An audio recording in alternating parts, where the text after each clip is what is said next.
மகாபாரதத்தில் சந்தனுன்னு சொல்லி ஒரு அரசன் வர்றான். அவன் ஒரு சமயம் அறிவு வசப்படாமல் உணர்ச்சி வசப்படுறான். அதாவது ஒரு நாள் கங்கை கரையில் ஒரு அழகான பொண்ணை பார்க்குறான். இவனுடைய மனசு அவகிட்ட போயிடுது. அவளை கல்யாணம் பண்ணிக்கிறதுக்கு ஆசைப்படுறான். அந்த பொண்ணு சரின்னு சம்மதிக்கிறா. ஆனால் ஒரு நிபந்தனை போடுறா. அந்த நிபந்தனைக்கு சம்மதம்னு சொன்னாதான் உன்னை கல்யாணம் பண்ணிக்குவேன்னு சொல்கிறா. சரி, அவள் போட்ட நிபந்தனை என்ன தெரியுமா?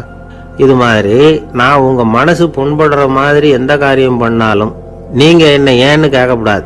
நான் செய்கிற காரியத்தை தடுக்கவும் கூடாது. அப்படி நீங்கள் செஞ்சால் அடுத்த கணமே நான் உங்களை பிரிஞ்சு போயிடுவேன். இதுதான் அந்த பொண்ணு போட்ட நிபந்தனை. சந்தன அரசன் இந்த நிபந்தனையை ஒத்துக்கலாமா? இதை அறிவுபூர்வமாக யோசிச்சிருந்தா இதுக்கு கட்டுப்பட்டுக்க மாட்டான். இந்த நிபந்தனைக்கு நான் சம்மதிக்க மாட்டேன்னு தான் சொல்லியிருக்கணும். ஆனால் அவன் அந்த நேரத்தில் உணர்ச்சி வசத்தில் இருந்தான். அதனால் நீ என்ன சொன்னாலும் சரின்னு ஒத்துக்கிட்டான். அவளை கல்யாணம் பண்ணிக்கிட்டான். இதனால் என்ன ஆச்சு? 7 பச்சை இளம் குழந்தைகளை பிறந்த உடனே அவள் கங்கையில் தூக்கி எறிஞ்சி கொல்லக்கூடிய கோர காட்சியை இவன் ஒன்று பின்னாடி ஒன்றா பார்க்க வேண்டியதாக போச்சு. கடைசியில் 8வது குழந்தை பிறந்ததுன்னு தான் அவனுடைய அறிவு மேலோங்குது.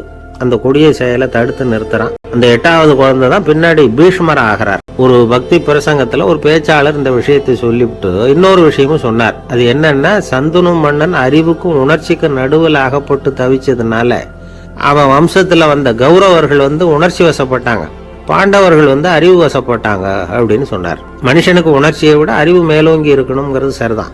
ஆனால் அந்த அறிவை எப்படி உபயோகப்படுத்துறோங்கிறது முக்கியம். தென்கட்சி கோ சாமிநாதன் ஐயா அவர்களின் இன்று ஒரு தகவல் நகைச்சுவை கதைகளை கேட்டு ரசித்தமைக்கு நன்றி.